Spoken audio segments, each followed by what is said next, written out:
दारी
Bismillahirrahmanirrahim.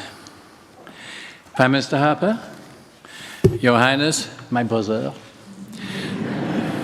Madame Clarkson, Excellencies, Ms. Shelley Glover, Minister of Canadian Heritage and Official Languages, Honourable Ministers, Chancellor de Broglie, distinguished guests, ladies and gentlemen, friends.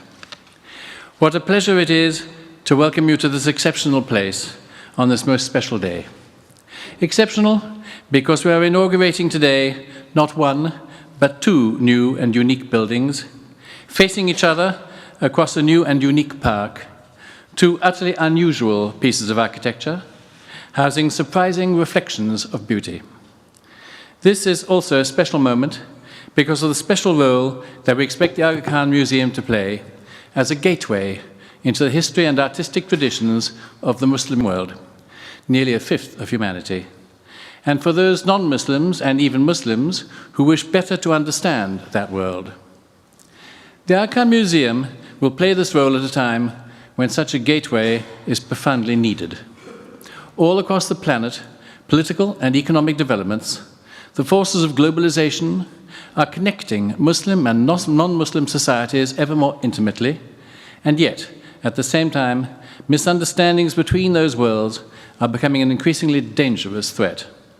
Expanded and improved means of communication can as easily be used to cause divisions and fragmentation as they can to unify and breed understanding. Despite the advances we have witnessed through improved technology and through globalization, a knowledge gap continues to exist and perhaps even grow. And the result of that gap is a vacuum within which myths and stereotypes can so easily fester, fed by the amplification of extreme minority voices. Symbols become confused with emblems. Imagery of demagoguery or despotism, of intolerance and conflict, come to dominate in such an environment with global repercussions. That context is precisely the reason that the potential contribution of an institution such as the Aga Khan Museum can be so important. I believe strongly that art and culture can have a profound impact in healing misunderstanding and in fostering trust, even across great divides. This is the extraordinary purpose, the special mandate to which this museum is dedicated. یا علی مدد، خوش آمدید. تشکر از اینکه به یکی دیگر از برنامه‌های تأمل در شب‌های جمعه به ما پیوستید. نام من رحیم لادانی است. من مجری و گزارشگر تلویزیونی CTV نیوز هستم. ابتدا می‌خواهم که به طور خاص به همه اعضای جماعت، اعضای خانواده‌های با مذاهب مختلف و همه کسانی که از سراسر کشور و جهان برنامه را تماشا می‌کنند خوش آمدید بگویم و همچنان به یکایک شما نوروز را مبارک می‌گویم. من از تورنتو در خدمت شما هستم، جایی که هوا شروع به گرم شدن کرده است.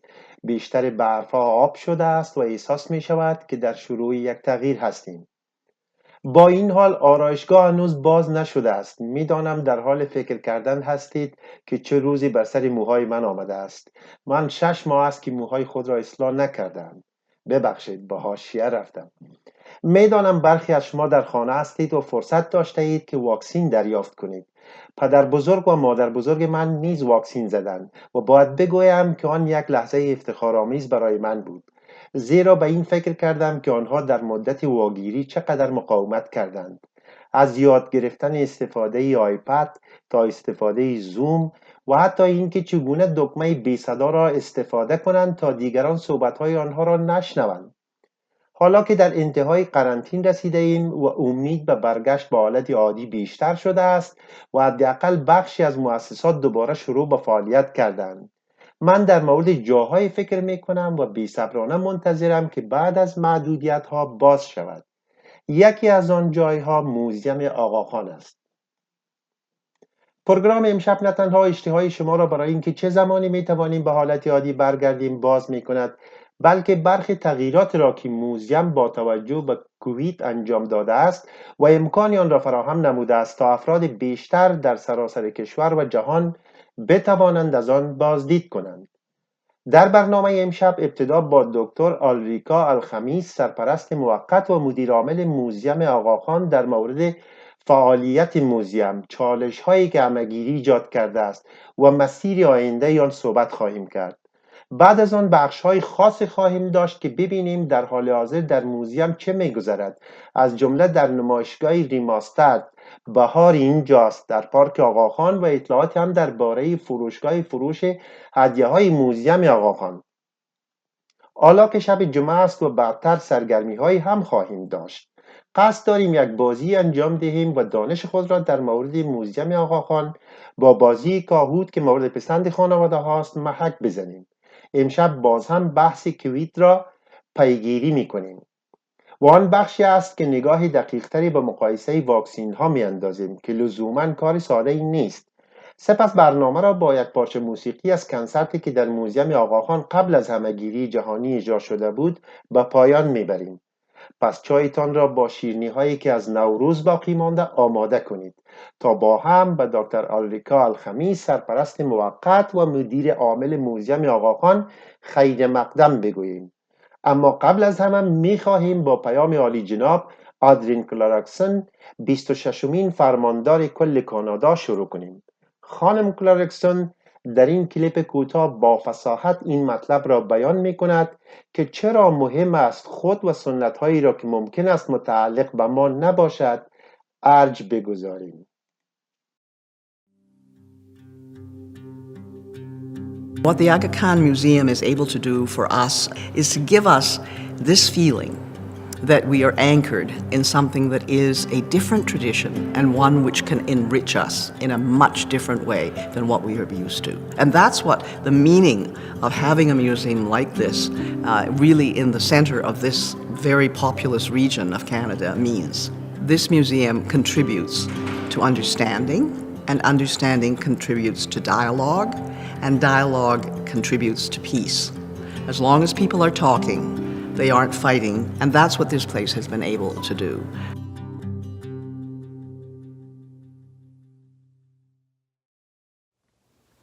Dr. Elrika Al-Hamis, thank you so much for joining us and sitting down with us and making time for us for this week's Friday Night Reflections. Thank you for having me. I'm honored to be here.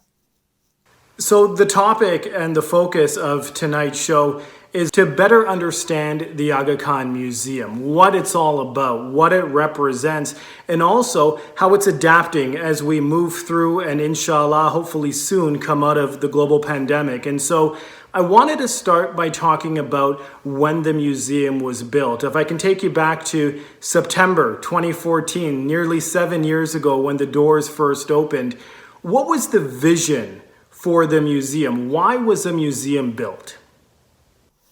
Well, as you know, the museum was quite a time in inception because the initial idea started in the early 2000s in the context of a world that was at loggerheads with each other. In the wake of September 11th, the West and the East were screaming at each other through the media. The West and the Muslim world was fighting with each other, was no longer listening to each other. And of course, at that point in time, His Highness really was concerned about what he called the clash of ignorances.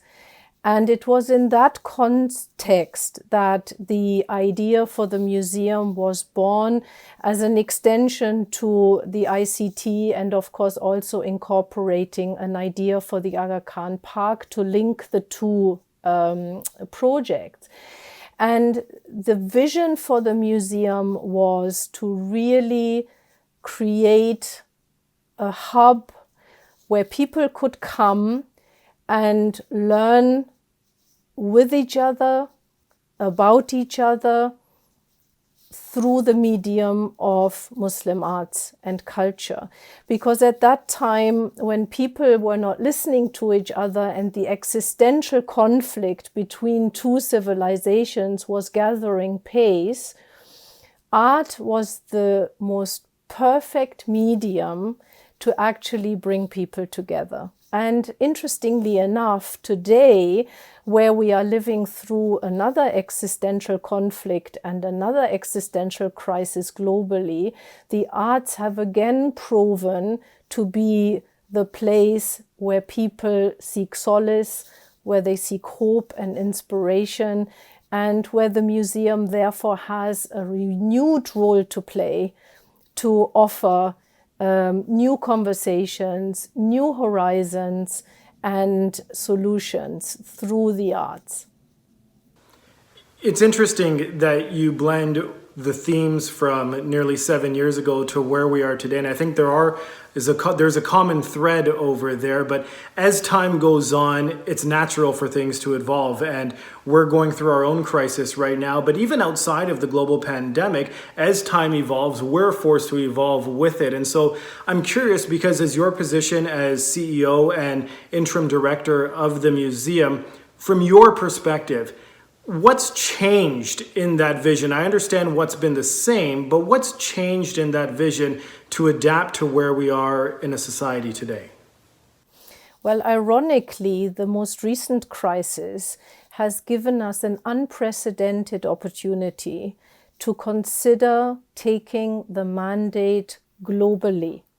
So our aspiration is, looking into the future, to grow our global impact, to grow our global reach and our global audiences, and to really move ourselves to the discourse of cultures coming together and reimagining a better world post-COVID. And in all that, of course, our need a year ago to move our activities into the digital domain has actually spurred us on to evolve on the digital platform and to really think of innovative products of education and learning for a wide range of different audiences that can help us take our mandate, our view of the world, our commitment to pluralism, and the coming together of cultures beyond conflict and beyond misunderstanding. So this is where the great change is lying ahead, being able to take what we believe in into the global domain. So I want to ask you about the art in the museum itself. When you look at a museum, the Aga Khan Museum is no different from others in the sense that there are permanent exhibits that we see all the time, and then there are rotating exhibits that come from time to time. Is there a direct link when we look at the art that comes into the museum and Hazri Imam's vision? Is there a direct link there in terms of the input and the message that we want it to convey? Absolutely, absolutely.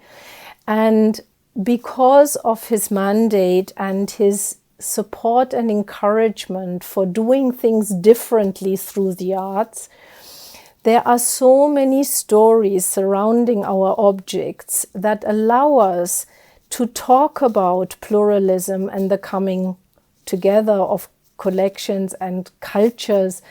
And I give you one example of that. We have a very famous artwork in the museum, much beloved, much featured, and that is an ivory horn, an oliphant from around the 12th century.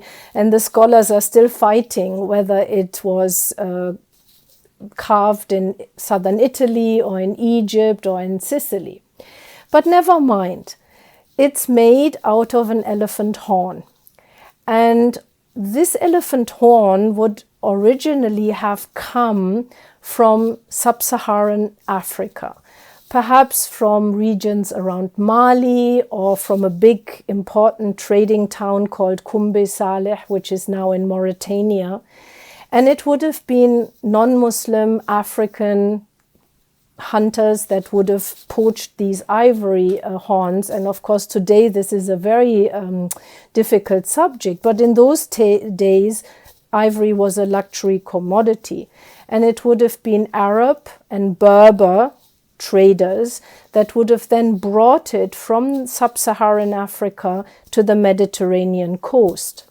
And from the Mediterranean coast, it would have been largely Italian merchants that would have traded this ivory around the Mediterranean and beyond.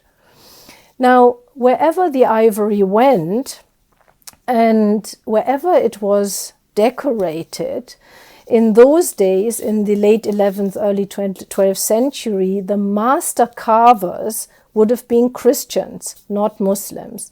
So, for example, if we assume that the horn was carved in Egypt, the master carvers there were Coptic Christians, famous for their wood carving and their ivory carving from well beyond the Islamic period. Now, in terms of function too, these horns were used by both Muslims and Christians in the very same way. They functioned as ceremonial horns at processions or as hunting horns. Then we have a gap, because about 400 years after this horn was decorated, somewhere in the southern Mediterranean, it turns up in England, in Norfolk.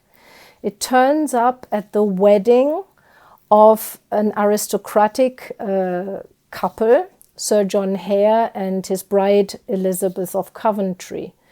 And on that occasion, the horn gets a silver fitting, which may have been created by a Jewish English silversmith. And it reflects the heraldic symbols of the two aristocratic families. Now, we have no idea how this horn got to England, but interestingly, the bridegroom's family had connections back to Crusaders, and it may have come through that connection. In any case, on that occasion, in the context of the wedding, the function of the horn also changes to a European function. It becomes a drinking horn. So then we move from the 17th century to the 19th century. The horn eventually enters the art world, and then in the 21st century, it travels via Geneva to Toronto. Now, if you think across the centuries, how many different peoples, how many different religions, how many different professions were involved in this object's trajectory, creation, and travels, then you have pluralism in one object. And if you want to take it into the philosophical domain, you can actually say that this object represents a metaphor for our globalized lives and trajectories today, where we might have started in one place and then traveled or were taken across thousands of miles over many years, and all the different people that carved, in a sense, into us and made us who we are today, then I think you have an interesting conversation going. You know, Dr. Al-Hamis, I listened to the story you just told, and from where I am in my home to where you are in yours, it seemed like we were sitting right beside each other as you shared that story, because I could feel everything you were saying, and it goes to show that how art can bring people together, and you did a perfect job of describing it. And so I want to know, how do we have that connection? How can we form those connections with other people? And I'm talking about from the younger generation to those across Canada. With COVID, we can't walk through the doors of the museum just yet. So how do we do that? How do we form those bonds and tell the stories like the ones that you just told with other people, no matter where they are?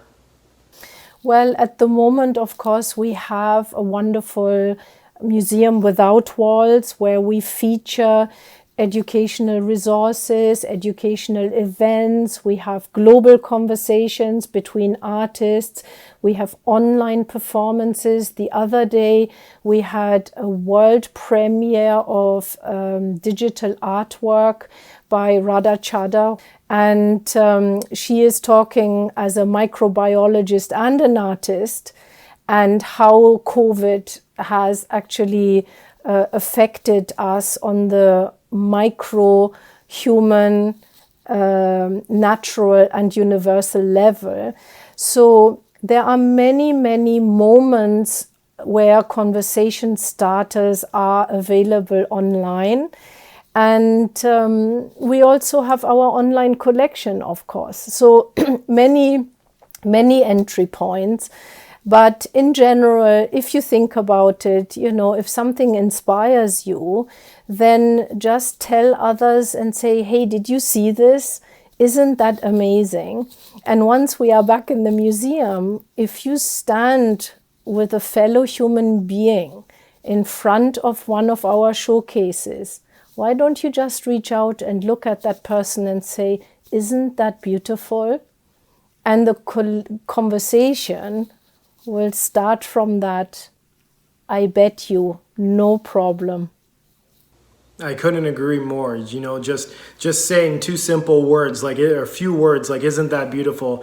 and then what both people are thinking, and then they can actually talk about it once it's verbalized. It's incredible. And so I want to ask you about the post-COVID world. As we slowly transition to some degree of normalcy, one day, hopefully soon, we're going to be inside those museum walls. And so when we are inside, what's being done in terms of the transition post-COVID? Well, within the museum, of course, our exhibitions will continue. We will work both with local and emerging artists and partners, but also with international partners to bring you really engaging themes and topics. We also, of course, will return to our performing arts events. We will return to our educational events. We are working with our friends in the Aga Khan Park and in the ICT to create joint programming and joint activities, festivals, where people can come together, whatever their background, and just enjoy being with each other, having conversations, perhaps watching a Raptors game on the facade of the museum, and perhaps, if we are lucky, also amble into the museum for their very first ever experience, and then are inspired and come back. So this is an unfair question, but I'm going to ask it anyways. I know people like my parents have memberships to the museum and they love going.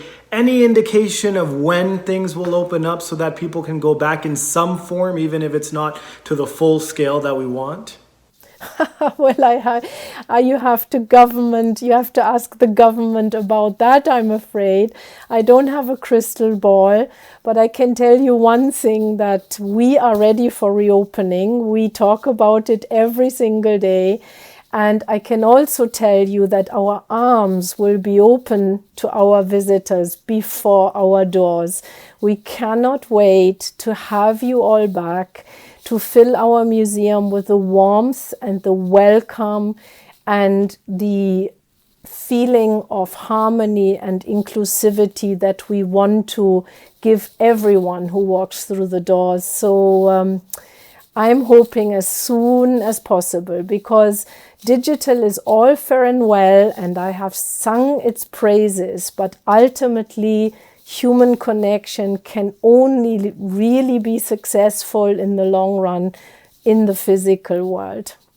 I couldn't agree more. Now, in your answer, you just mentioned two themes. You said harmony and inclusivity. And so I want to ask you, when any leader steps into a role, whether it's interim CEO and director of the museum or of a Fortune 500 company, when they step into those roles, they step in with a vision and a mandate of their own. And so I'd like to ask you, with you in your position, what's your hope in terms of the direction that you want to take the museum? I came to the museum because I deeply believe in His Highness's vision of making the world a better place. And for me, museum work is social work. And I believe that the arts have a unique potential to make a difference, because it's the one medium that can really, really unite people in a non-threatening way. And I have seen it throughout my career that miracles are possible through conversations that were engendered by the arts. And I mean the arts in the widest sense. I do not only speak about visual arts or material arts, I also speak about poetry, music, and even food, because in many cultures of the world, food is truly and literally an art form. And again, if you look at the amount of people that in this COVID crisis turned to the arts, you realize how powerful it is. And when I was preparing for this talk, I remembered an unbearably powerful moment 4 years ago, no more, six years ago, when after a massive explosion in the heart of Baghdad in Iraq, 400 people got killed. The day after, a cellist brought his instrument, sat down on the site of the explosion and played his instrument. And it was unbelievable how much that moment meant to people. And it was quite incredible that only 2 days ago, Yo-Yo Ma, the famous cellist who is a great friend of our museums, did exactly the same. He took his cello to a vaccination site in Massachusetts, waiting for his injection, and played for the people sitting and waiting in line. So this is what I mean by my belief in the arts. It can change the world, it can turn despair, and it can open new horizons and conversations that make for a better world. I remember watching that video of Yo-Yo Ma a few days ago, and it was a moment of peace in a world of chaos that he brought that was just incredible. And it gave all of us a renewed sense of hope that we will get through this. There is light at the end of that tunnel, and that one day we'll all be back together. And so I want to ask you, you mentioned your vision, the direction you want to see the museum. Where do you see the museum in 5 years from now? Where are we heading? At the heart of the global discourse, really starting new conversations and breaking through conventional barriers in having these conversations, whether that is through an innovative approach to a university course, whether it is through pairing conversation partners from around the globe around something like climate change or environmentalism or equity. Because conventionally, when you look at the discourse around Islamic civilizations, around Islamic art, it somehow tends to drop off in the 19th century.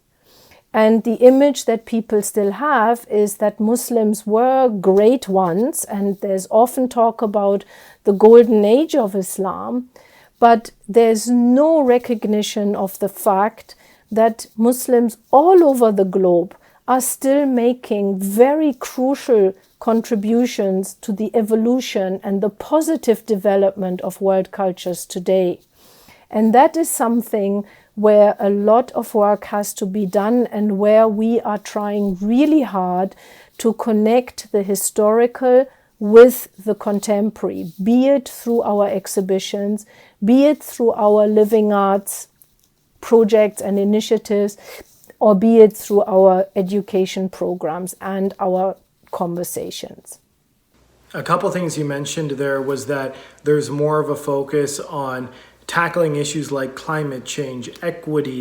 Is it your hope that the museum can be used as a vessel to champion that change, whether it's to host conferences or keynote speeches?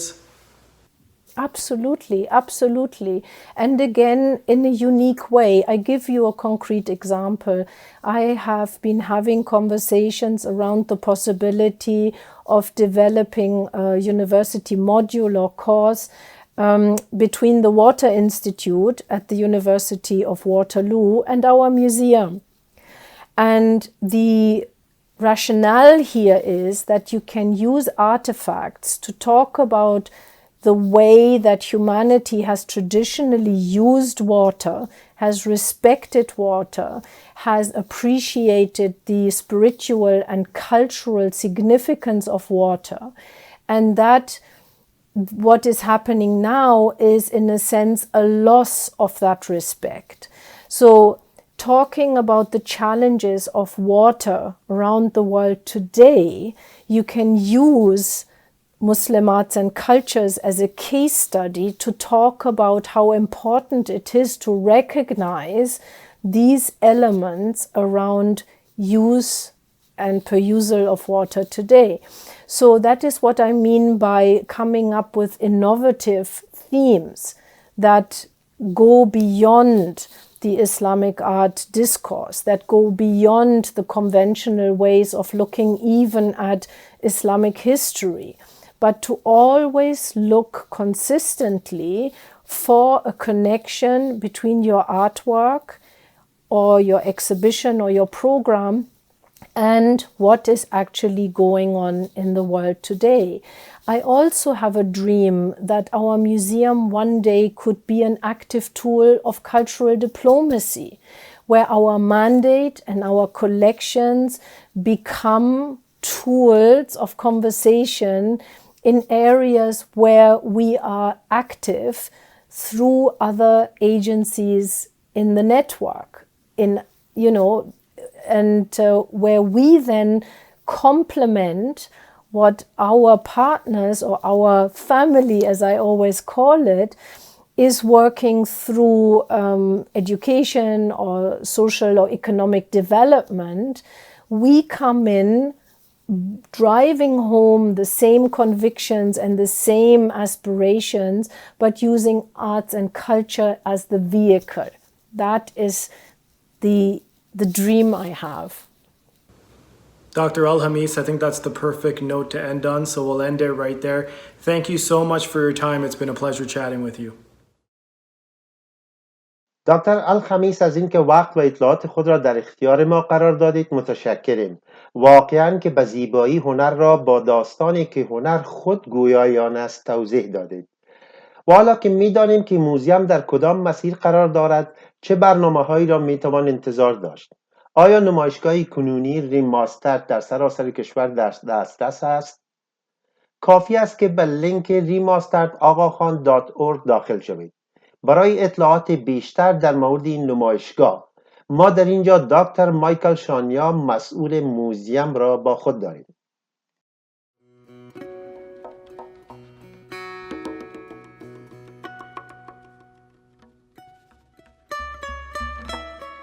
Hi, my name is Michael Chagnon, and I'm curator at the Aga Khan Museum. I'd like to welcome you today to Remastered. Remastered was inspired by the current moment that we find ourselves in a time when the global COVID-19 pandemic has really driven a lot of people to seek solace in the arts, in their loved ones, and within themselves. What we wanted to do was look inward at the museum's extraordinary collection to find works of art that speak to the common human need to find courage in moments like this, to find love amongst each other, and really to look at the past for models of how to behave and to be human in the present moment and into the future. The exhibition features 11 stations, each focusing on an individual manuscript from the Persian, Turkish, or Mughal Indian traditions. These 11 stations are divided into 3 themes: courage, love, and exemplary living. When we were going through our collections to select objects for this exhibition, We wanted to find works that really spoke to these themes that connect us both to our deepest past as humans, but also to our present and as we think forward into the future. We also wanted to find works that truly exemplify the extraordinary quality of the collection here at the Aga Khan Museum. So what you'll see when you come through are just exemplary works of Islamic painting through the ages. For the exhibition, the Aga Khan Museum partnered with Ryerson University Library to create immersive digital engagements with manuscripts and paintings from the collection, bringing a 21st century perspective onto 15th to 17th century works of art. These digital interventions offer new ways of seeing and understanding illustrated manuscripts, activating their pictures through motion, expanding them into 3 dimensions, adding layers of context and interactivity, and even reversing the passage of time. The first section of the exhibition is called The Courageous Spirit, and here we wanted to highlight the different forms of heroism that you encounter in the Islamic literary and visual traditions. One of the paintings that we showcase here is from the Shah Tahmasp Shahnameh.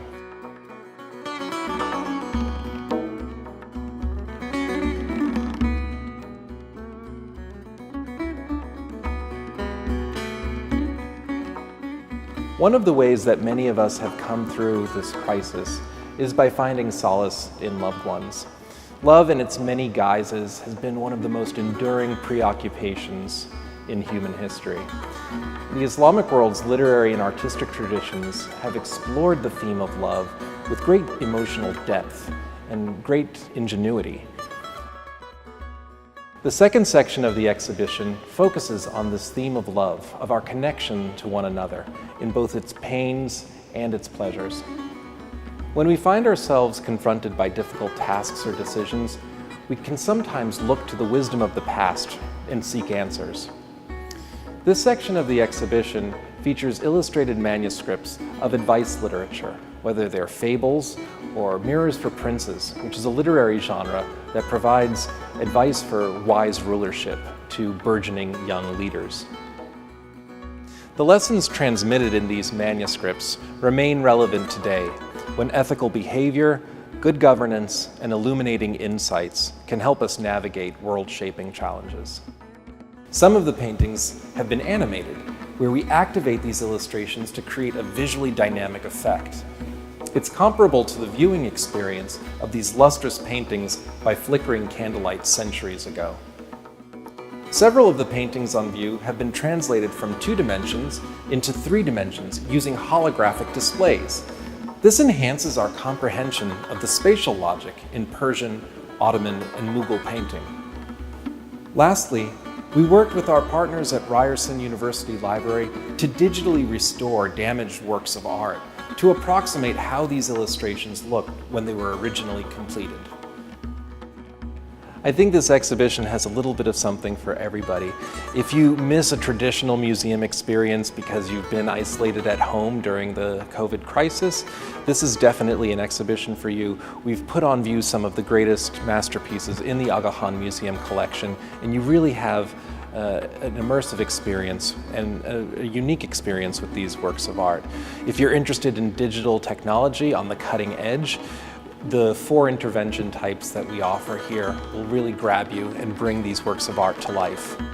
What I hope people take away from this exhibition is that works from the past really do remain relevant today, and that we can look to these works not only to find enjoyment and pleasure and perhaps even a form of escape, but really to learn something as well about our own selves as humans.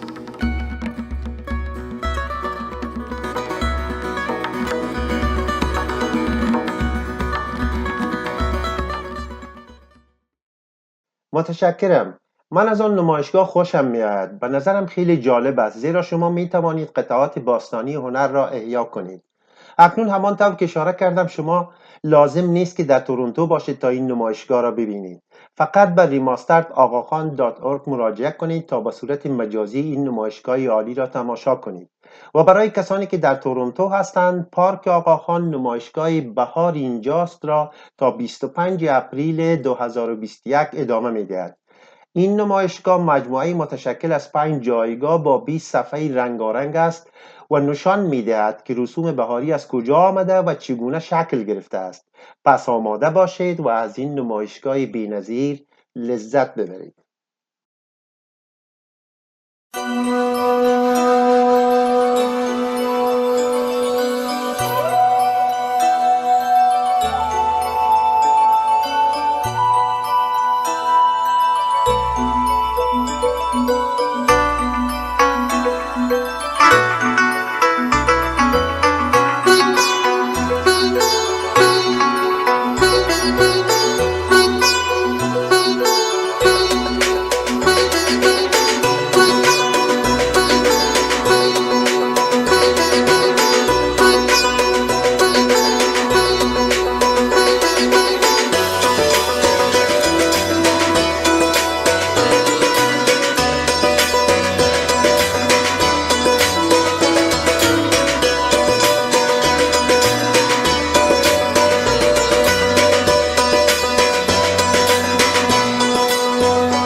باید بگویم که این یک روش جالب و منحصر به فرد برای کسب اطلاعات بیشتر در مورد ریشه نمادهای مشترک بهار و ارتباط آن با کشورها و فرهنگها است. اکنون که یک قسمت از موزیم که نمیتوان بدون سر زدن از کنار آن گذشت، فروشگاه ادویه‌های موزیم آقاخان است. فروشگاه موزیم آقاخان در راستای ترویج فعالیت‌های موزیم آقاخان کار می‌کند و دقیقاً قطعات منحصر به فرد را با باقی‌مانده صنعتگران نسل‌های گذشته انتخاب و در معرض فروش قرار می‌دهد. شعیب گادری، مدیر کل فروش و متخصص طراحی محصولات در موزیم آقاخان، در اینجا با ما هستند و اطلاعات را در مورد انتخاب دقیق قطعات فروشگاه ادویه‌های موزیم آقاخان برای ما ارائه خواهند کرد. Hi, welcome to the Aga Khan Museum virtually. I'm Shoheb Gwadri, Senior Retail Operations Manager and Product Designer. We're here in one of my favorite rooms, Divan Restaurant, here at the museum. Created at the turn of the 19th century, the elaborately decorated panels of the Damascus room once adorned the walls and the ceiling of a private residence in the old town of Damascus. The panel's glistening surfaces evoke sumptuous textiles such as silk embroideries, carpets, or brocades.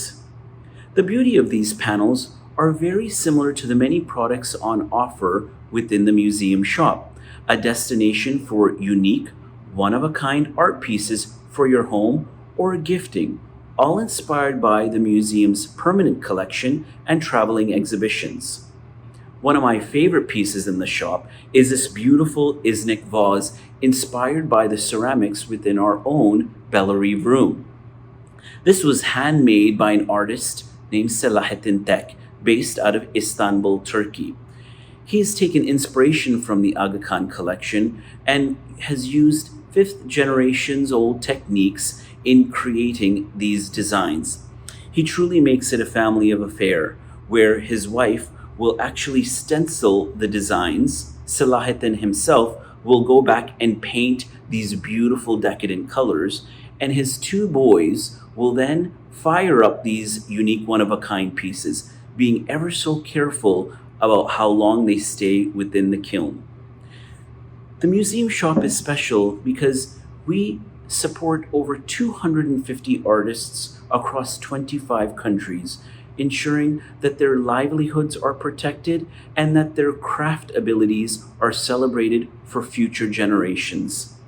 We hope that you visit us here at the museum when we open up, or you can easily visit us online at shop.agakhanmuseum.org, where you will find many beautiful pieces such as this, all with beautiful stories telling of the artisan's life and their passion for decadent design and for carrying on the very traditions that are so important and so special to them.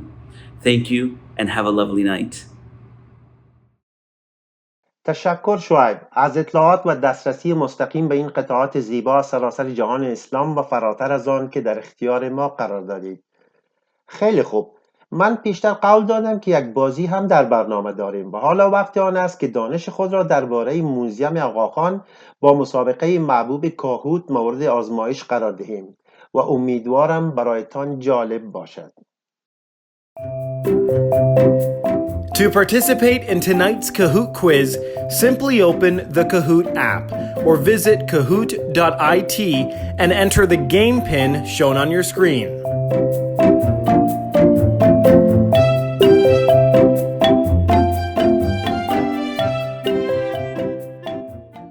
Are you ready? Let's start. Question 1. The first exhibition featuring works in the Aga Khan Museum was A. Word of God, Art of Man, the Quran and its creative expressions. B. Spirit and Life. C. Visions of Mughal India, the collection of Howard Hodgkin. D. Remastered.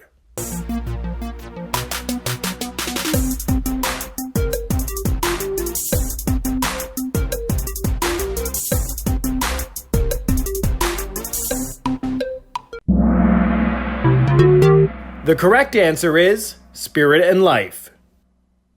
Question 2. Who designed the Aga Khan Museum structure? A. Charles Correa. B. Vladimir Jurovich. C. Thomas L. Woltz. D. Fumihiko Maki.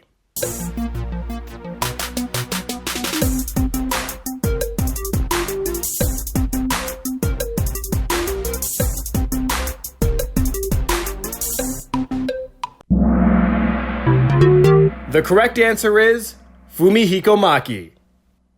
Question 3.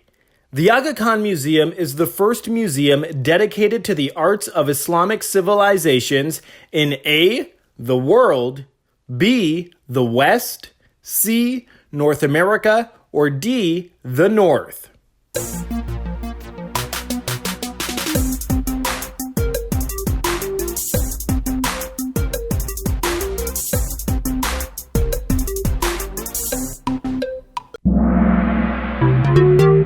The correct answer is North America.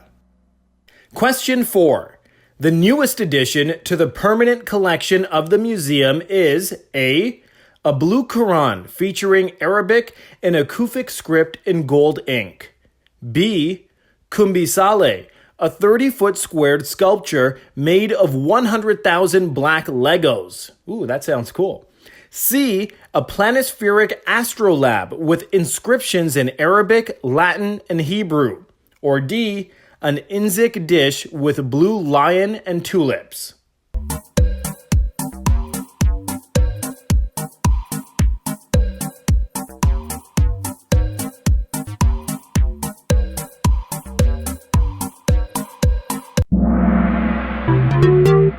The correct answer is Kumbi Saleh. Question 5. The museum's permanent collection includes art from the following period. A. Ottoman Empire.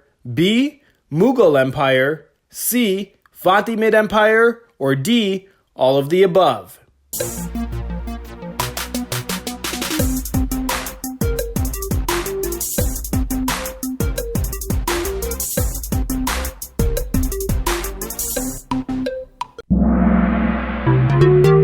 The correct answer is all of the above. Question 6. The opening ceremony for the Aga Khan Museum was A. July 12th, 2007, B. May 28th, 2010, C. September 12th, 2014, or D. May 28th, 2015.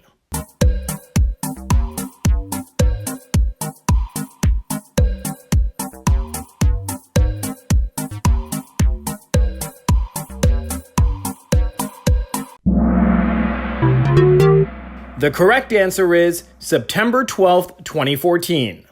Question 7. Yo-Yo Ma and the Silk Road Ensemble performed at the Aga Khan Museum when?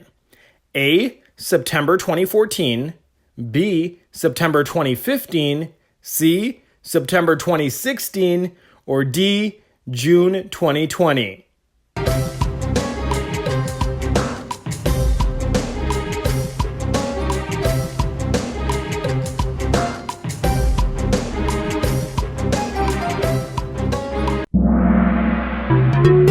This was a tricky one. The correct answer is September 2015. Question 8. The new rapid transit station that will serve the Aga Khan Museum will be named A. Ismaili Center, B. Aga Khan Park and Museum, C. Spirit and Life, D. Winford.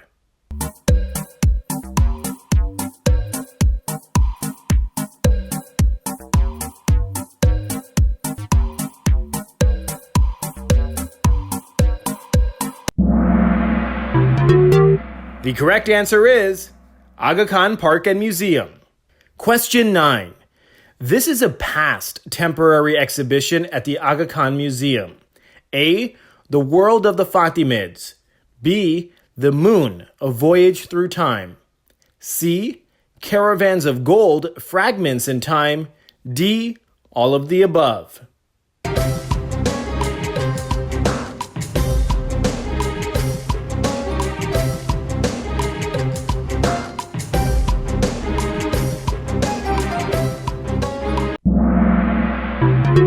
The correct answer is all of the above. All right, it's time for question 10, the final question. Referring to the museum, Maulana Hazri Imam said, quote, "My hope is that the museum will also be a center of blank and of blank, and that it will act as a catalyst for mutual understanding and tolerance." So what are those two blanks? A, education, learning. B, expression, dialogue. C, peace, learning. D, education, frankness.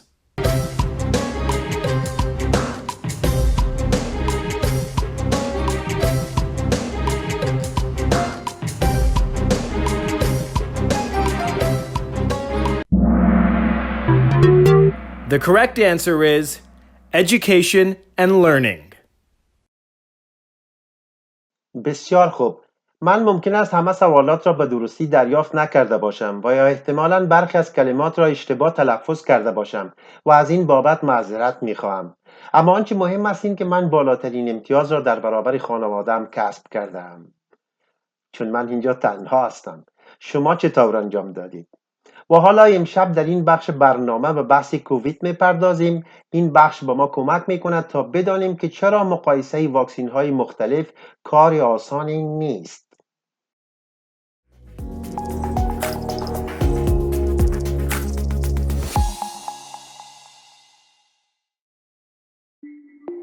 This is the new one-dose COVID-19 vaccine from Johnson & Johnson.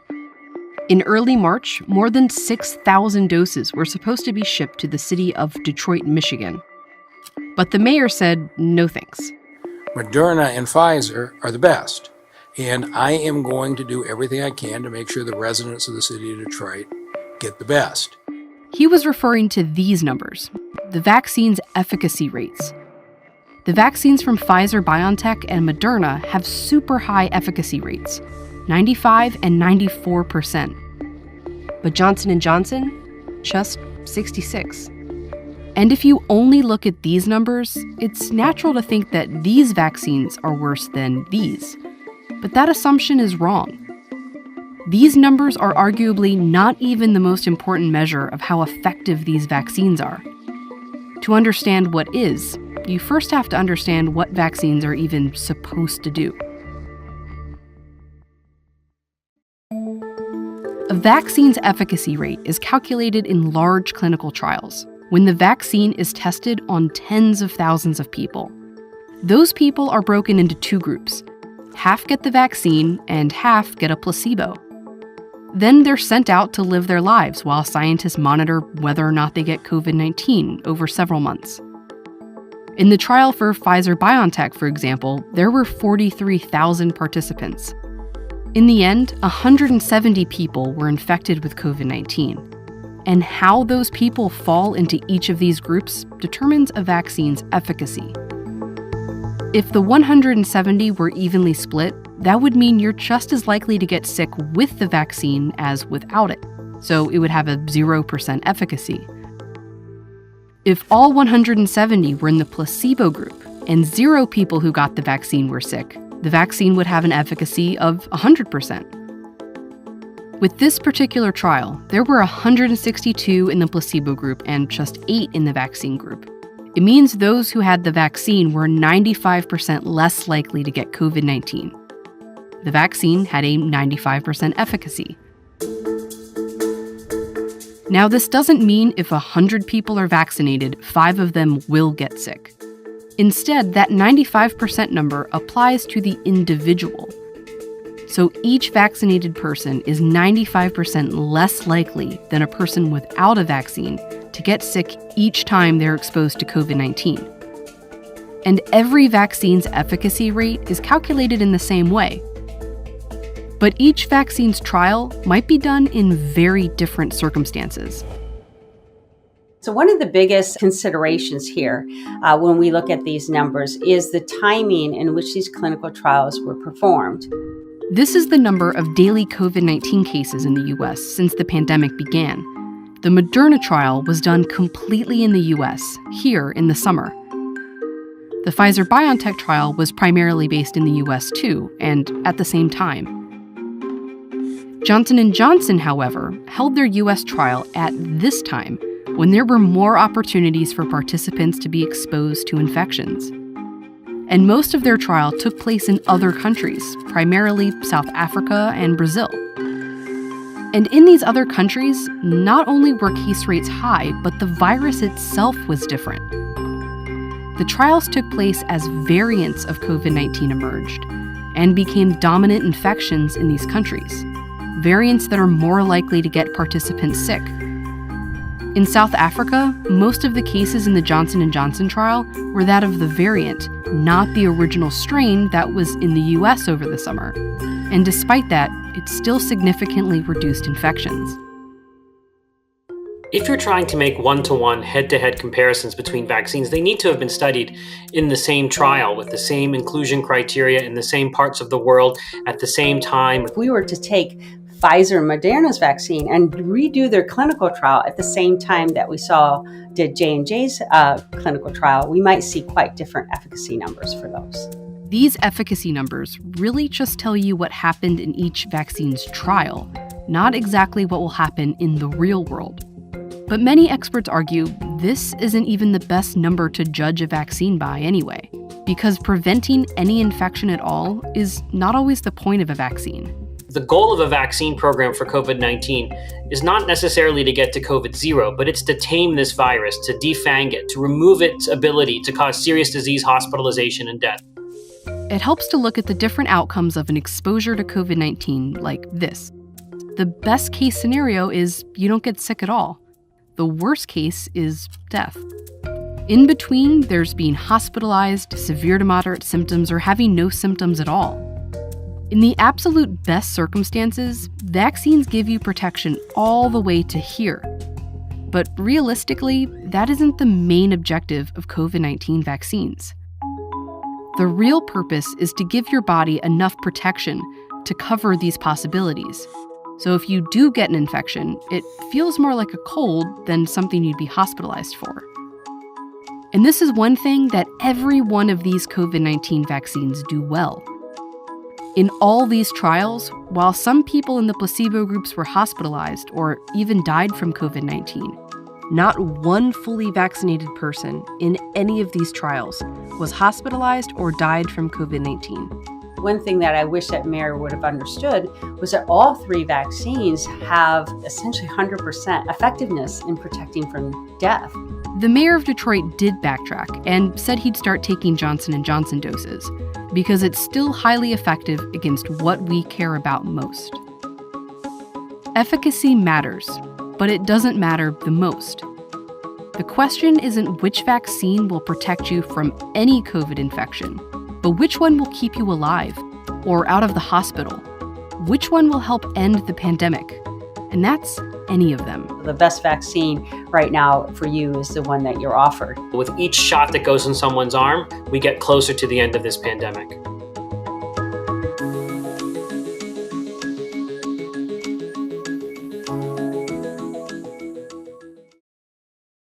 میدانید که این فقط روشنگری نبود بلکه آموزشی هم بود و فکر کنم بسیار به موقع اطلاعات را در مورد تطبیق واکسین دانستیم. میدانم که بی‌صبرانه منتظر واکسین زدن خودم هستم. اکنون مانند همیشه برنامه را با موسیقی به پایان میبریم. موسیقی این هفته ما اجرای خاصی است که در فوریه 2020 در موزیم آقاخان فیلمبرداری شده بود. بابا مال یک هنرمند سینگالی است که در دکار و پاریس آموزش دیده است. برخی از دستاوردهای او غیر از اجراهای او در موزیم آقاخان شامل نماینده جوانان ملل متحد و اجرای موسیقی متن واکاندا برای فیلم پلنگ سیاه می باشد. در اینجا او دنیا سلام را در موزیم آقاخان اجرا می کند. تشکر از این که این هفته به ما پیوستید. خیلی خوشوقتم که میزبان شما در این برنامه بودم. امیدوارم آخر هفته خوبی داشته باشید. سالم و ایمن باشید و کمی وقت بگذارید برای کارهای مثبت برای حفظ سلامت روان خود. شب شما بخیر.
My friend Kante.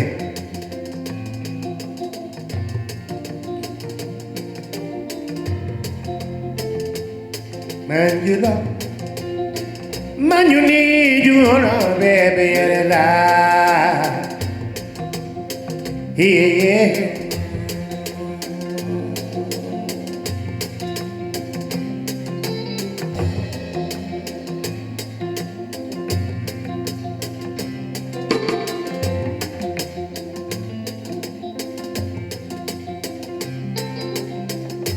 Aidara, makuma bali Aidara,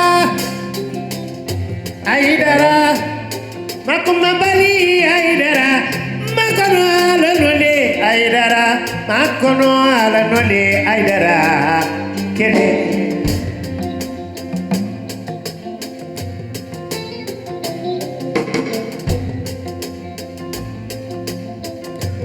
Dr. Ibu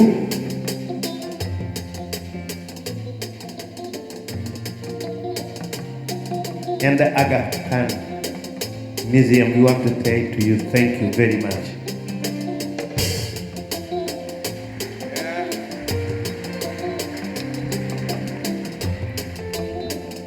Thank you. of promoting peace and love and respect between human beings.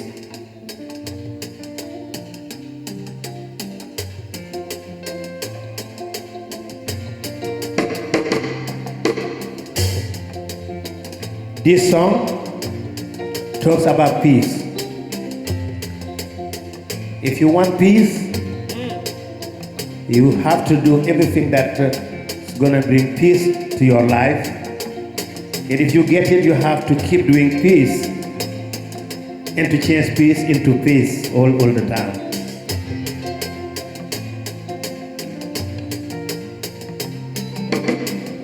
Aidara, makuma bali aidara, aidara, makuma bali aidara, makono alanole aidara, makono alanole aidara, kene.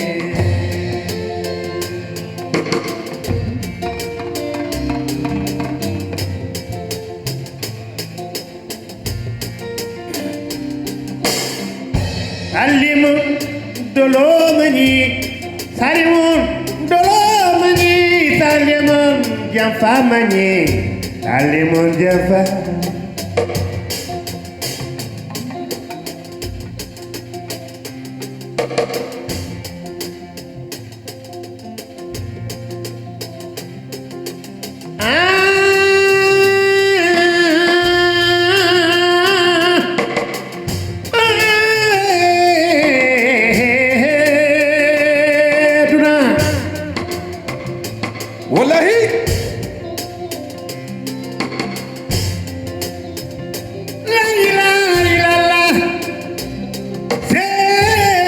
Muhammadu Rasulullah.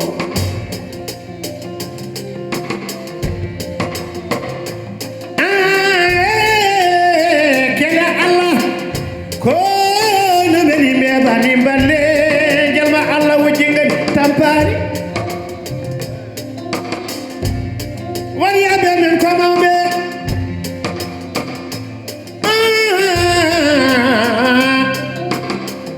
alhamdulillahi rabbil alamin baba baydik baba ko yete Allah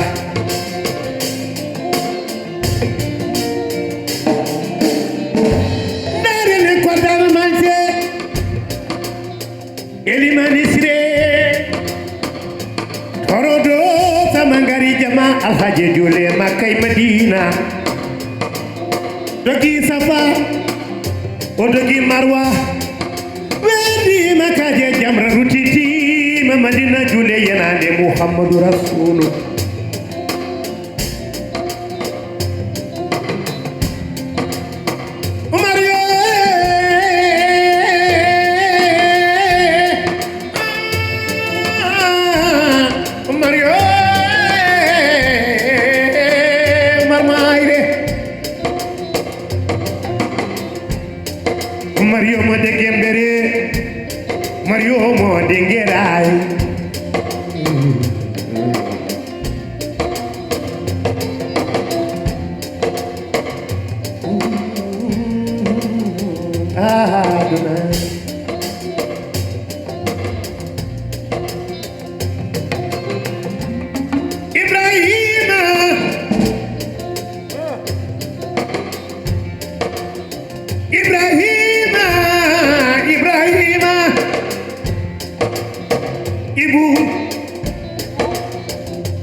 Aga Khan Museum Barangale.